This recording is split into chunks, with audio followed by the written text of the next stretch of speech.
नमस्कार। आज की कहानी ब्राह्मणी और तिल के बीच पंचतंत्र की कहानियों से है। एक गांव में एक गरीब ब्राह्मण और उसकी पत्नी रहते थे। उनका नाम रामदास और माया था। एक समय उनके यहाँ कुछ मेहमान आए थे। उनके घर में खाने पीने का कोई सामान नहीं था। इसी बात को लेकर रामदास और माया के बीच बातचीत हो रही थी। रामदास, कल मकर संक्रांति है। भिक्षा के लिए मैं दूसरे गांव जाऊंगा। वहां एक सेठ सूर्य भगवान की तृप्ति के लिए कुछ बड़ा दान करना चाहते हैं। माया, आपको तो भोजन योग्य अन्न कमाना भी नहीं आता। आपकी पत्नी होकर मैंने कभी सुख नहीं भोगा। मिष्ठान नहीं खाए, वस्त्र और आभूषणों की तो बात ही क्या कहनी।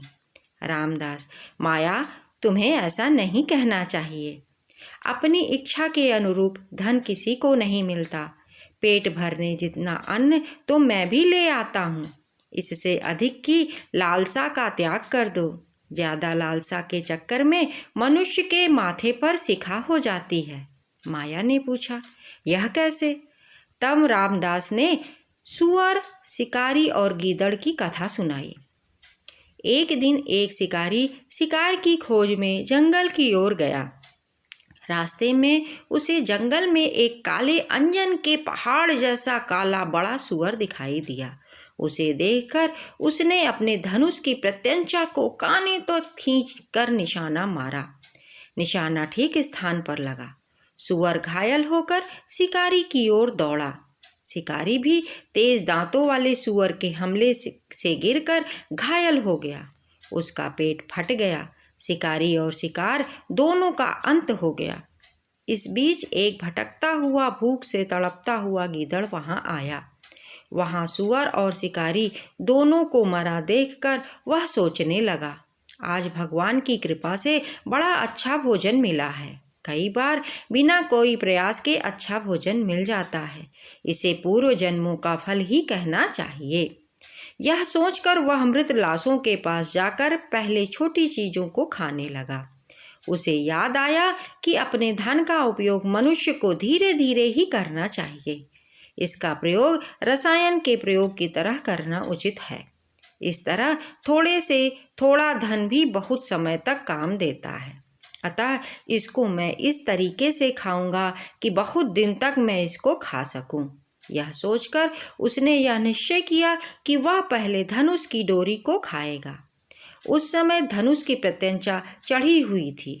उसकी डोरी कमान के दोनों सिरों पर कसकर बंधी हुई थी। गीदड़ ने डोरी को मुख में लेकर चबाया। चबाते ही वह डोरी बहुत वेग से टूट गई और धनुष के कोने का एक सिरा उसके माथे को भेद कर ऊपर निकल आया, मानो माथे पर शिखा निकल आई हो। इस प्रकार घायल होकर वह गीदड़ भी मर गया।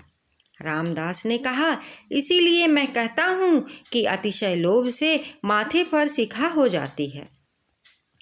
माया ने रामदास की यह कहानी सुनने के बाद कहा, यदि यही बात है तो मेरे घर में थोड़े से तिल पड़े हैं, उसको साफ करके कूट छाँट कर मेहमानों को खिला देती हूँ। रामदास उसकी बात से संतुष्ट होकर भिक्षा के लिए दूसरे गांव की ओर चल दिया। माया ने भी अपने वचन के अनुसार घर में पड़े तिलों को साफ करना शुरू कर दिया। छांट पछोड़कर जब उन तिलों को सुखाने के लिए धूप में फैलाया तो एक कुत्ते ने उन तिलों को मूत्र करके खराब कर दिया। माया की बड़ी चिंता में पड़ गई। यही तिल थे जिन्हें पकाकर उसे मेहमानों को भोजन में देना था। बहुत विचार के बाद उसने सोचा कि अगर वह इन शोधित तिलों के बदले अशोधित तिल मांगेगी तो कोई भी दे देगा। इनके गंदा होने का किसी को पता नहीं चलेगा। यह सोचकर उन तिलों को छाछ में रखकर घर घर घूमने लगी और कहने लगी, कोई इन छठे तिलों के स्थान पर बिना छठे तिल दे दे। अचानक यह हुआ कि माया तिलों को बेचने एक घर में पहुंच गई और कहने लगी, बिना छटे हुए तिलों के स्थान पर छटे हुए तिल ले लो। उस घर की गृहिणी जब यह सौदा करने जा रही थी तब उसके लड़के ने, जो अर्थशास्त्र पढ़ा हुआ था, कहा, माता, इन तिलों को मत लो। कौन पागल होगा जो बिना छठे तिलों को लेकर छठे हुए तिल देगा? यह बात बिना किसी कारण के नहीं हो सकती।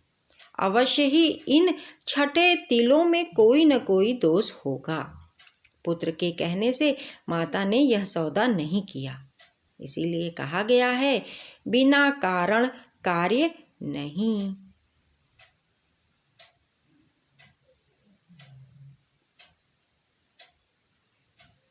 धन्यवाद।